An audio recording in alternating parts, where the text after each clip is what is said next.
O meu cordial boa noite a todos vocês que me assistem nesse momento, quando queremos meditar mais uma vez na Palavra de Deus, e hoje sobre o tema falsos e verdadeiros profetas, falsos e verdadeiros mestres, e esse é o assunto que é abordado na segunda carta do apóstolo Pedro, no capítulo 2. Nessa carta que tem 3 capítulos, né? Então, falsos mestres, falsos professores. É um assunto muito polêmico, é um assunto muito atual. Então, ao invés de tentar identificar pessoas, o que sempre é perigoso, eu vou apresentar assim alguns tópicos gerais, o que identifica um falso mestre, um falso professor, e o que, na contrapartida, identifica um verdadeiro mestre da Bíblia, um verdadeiro professor. E, no final, falar rapidamente do destino de ambos, de um falso profeta, de um verdadeiro profeta. O grande problema do falso profeta é que ele desvia as pessoas da verdade central da Bíblia, do Evangelho, da salvação por Cristo Jesus. E quem é desviado da salvação eterna por Cristo Jesus, automaticamente ele é induzido e colocado no caminho da eterna condenação. Então é um grande problema, o maior problema de todos, o maior perigo que existe. Alguém que está na fé e abandonar a fé e vir a ser condenado. Na primeira carta de Pedro, se falava em perseguição, havia um problema externo, a igreja era perseguida. A segunda carta fala especialmente dos problemas internos. Semana passada vimos o primeiro capítulo, nos incentivando a crescermos na fé e crescermos no amor, na prática do bem, na prática do amor ao próximo. Nessa aqui nós somos alertados hoje contra os falsos profetas e a sua mensagem. E o próximo capítulo, capítulo 3, ele fala principalmente das coisas referentes ao fim. Verdades, mentiras, o que nos aguarda, como nós devemos aguardar a vinda de Cristo, né? Então, como eu disse, eu vou apresentar assim, alguns tópicos, algumas ideias, pensamentos, principalmente identificando atitudes de falsos profetas. E por detrás deles está naturalmente o diabo, o pai da mentira. E ele se vale também das tentações que o mundo oferece, ele se vale da nossa própria carne pecaminosa para nos levar a pecar e nos levar ao abandono da fé.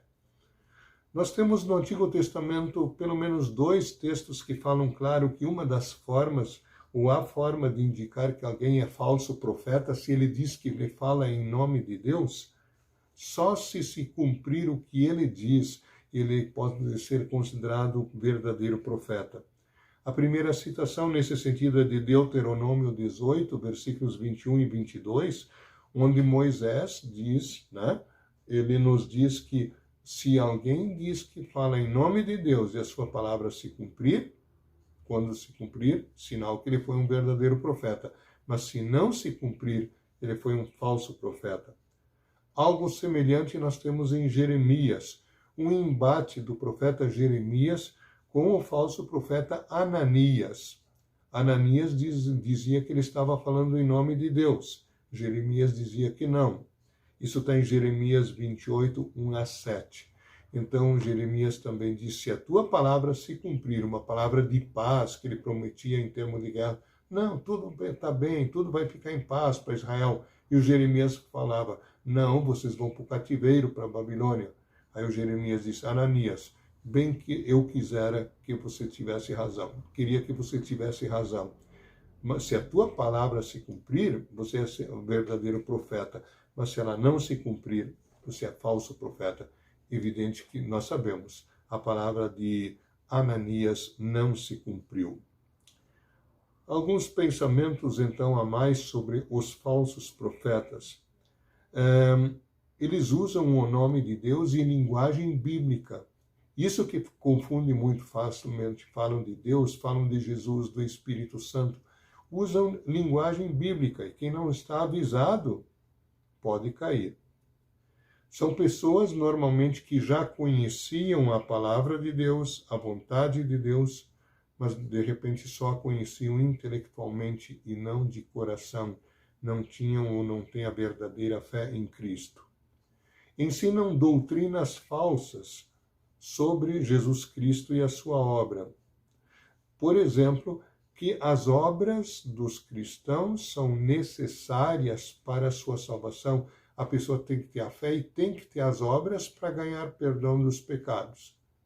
É um indício de falsa profecia. Um falso profeta diz isso, porque nós somos justificados pela fé, diz Efésios 2, unicamente pela fé, independentemente das obras da lei.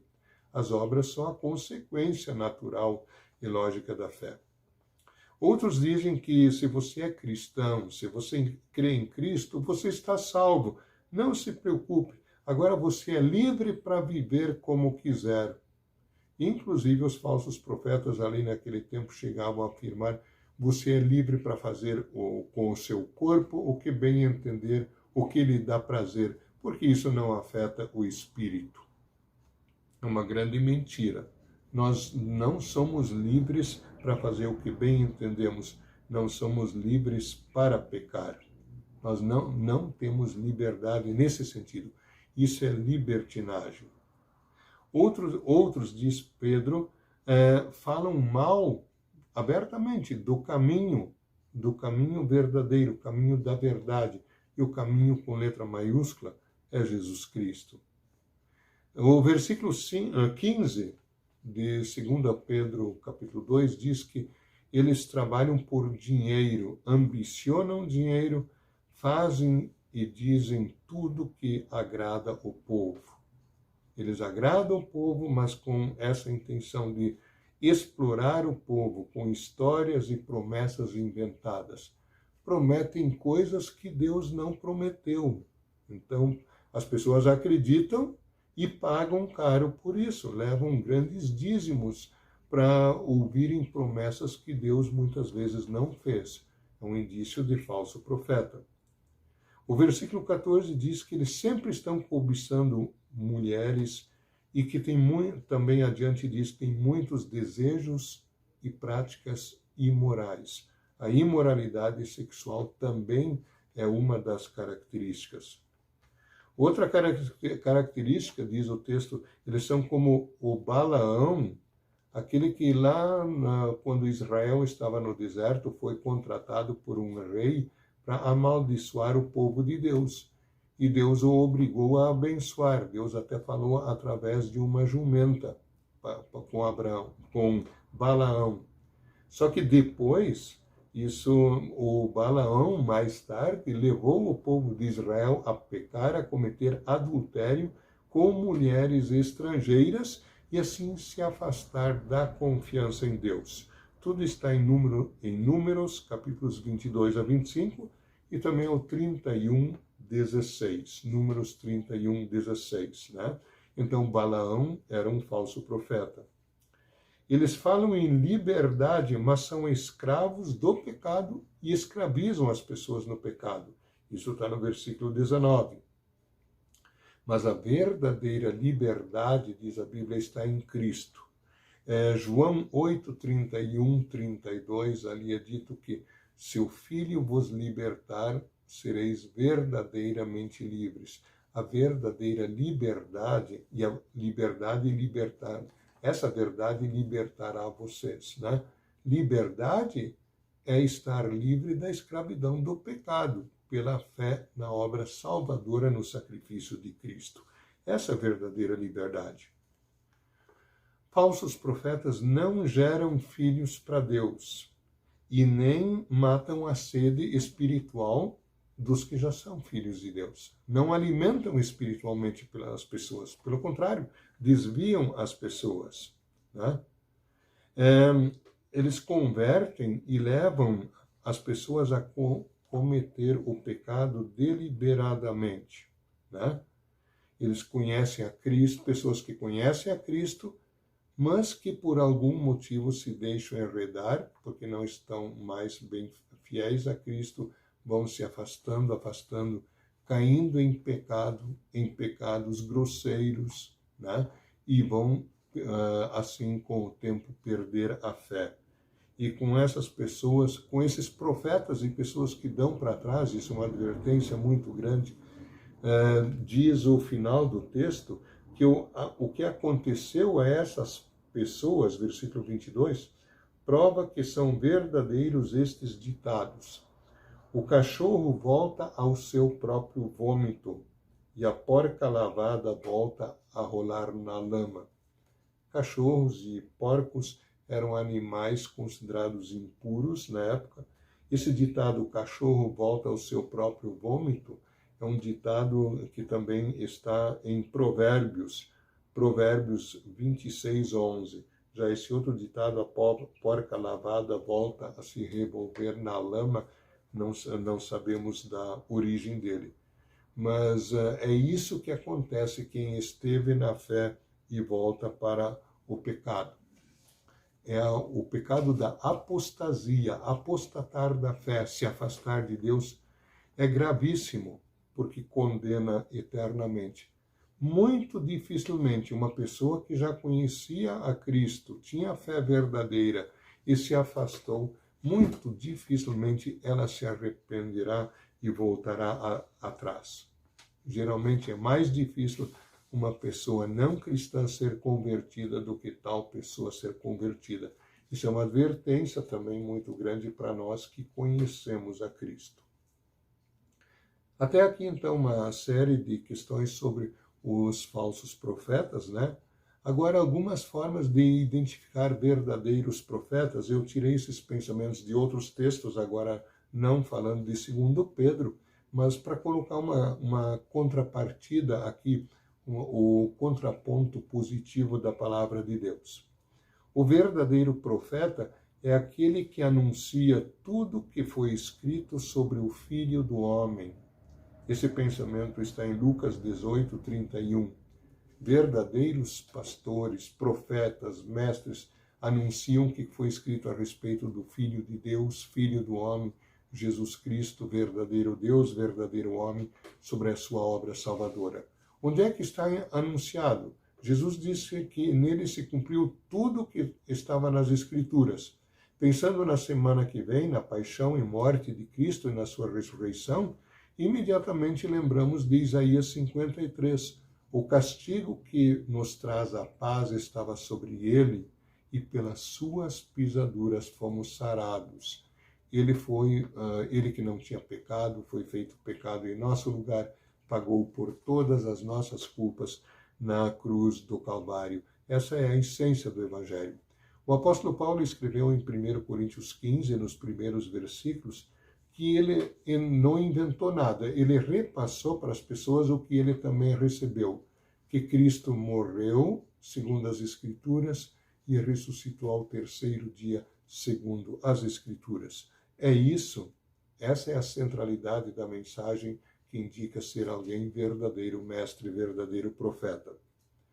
É também aquele que ensina a verdade tanto sobre a primeira vinda de Cristo, a sua necessidade, o benefício que nós temos, e sobre o julgamento final, sobre a segunda vinda de Cristo. É aquele que anuncia a lei de Deus, os mandamentos de Deus, para nos chamar ao arrependimento, que anuncia isso claramente, e que anuncia claramente o doce evangelho, que uma vez arrependidos, nós temos que olhar para a cruz de Cristo, porque lá o seu sangue foi derramado por todos os nossos pecados. O castigo que nos traz a paz estava sobre ele, né? Isaías 53. Então é um indício, esse é o verdadeiro profeta. É aquele que alimenta as almas, não as deixa morrer de fome e sede espiritual. E com o que nós alimentamos? Com o que um verdadeiro profeta alimenta? Com a palavra de Deus, não palavras humanas. E com os sacramentos, a administração do batismo e da Santa Ceia. Com a administração do ofício das chaves, o anúncio do perdão dos pecados.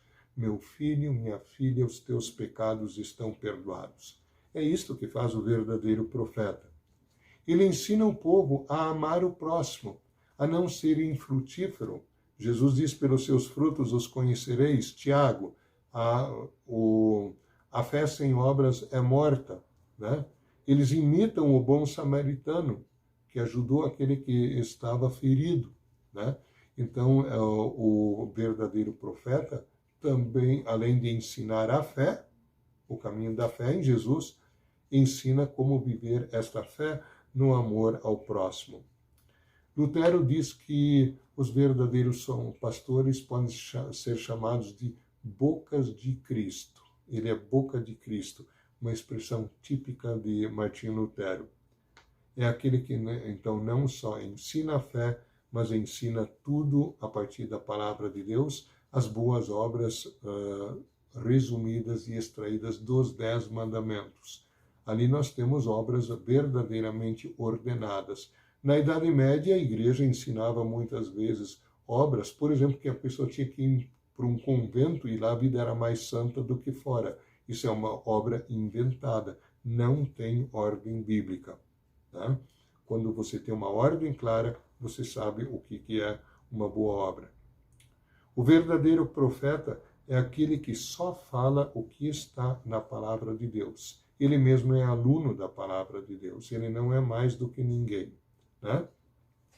Então, são esses os principais indícios do verdadeiro profeta. Ele também é fraco, ele também é pecador, mas ele é uma pessoa centrada em Cristo, ele é boca de Cristo.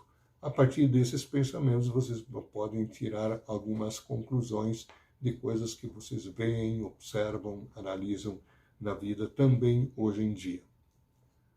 Sobre a recompensa de uns e outros, sobre a recompensa do falso profeta, aí voltando para o capítulo 2 de 2 Pedro, tem 3 exemplos aqui claríssimos como advertências. O que um falso profeta, aquele que desvia o povo de Deus, o que ele vai receber? Pedro diz que, ora, se Deus não poupou a anjos que no paraíso se revoltaram contra Deus, Deus os expulsou de lá, o Satanás e seus seguidores, se ele não poupou a esses, que dirá a outros que desobedecem a Deus ou se afastam dele? Se Deus não, o segundo exemplo, se Deus não poupou no tempo de Noé o mundo, Deus deu uma grande chance, Deus é paciente, deu 120 anos e Noé foi pregador da justiça durante esse tempo em que ele também construiu uma arca por ordem de Deus. Deu 120 anos para o povo se arrepender. Veio o dilúvio, quem se salvou?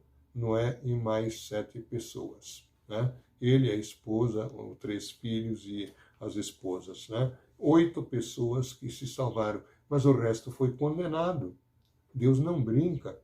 O terceiro exemplo, Deus não poupou Sodoma e Gomorra, apesar de toda a insistência em oração por Abraão. Lá estava o seu sobrinho Ló. Né? Sodoma e Gomorra, que cidades símbolo do pecado, sobretudo da impureza sexual, nos mais diversos sentidos, nas mais diversas práticas. Bem, no fim, quem se salvou de lá? Saiu Ló, a sua esposa e as 2 filhas. Apenas eles. E Deus disse, ninguém olha para trás.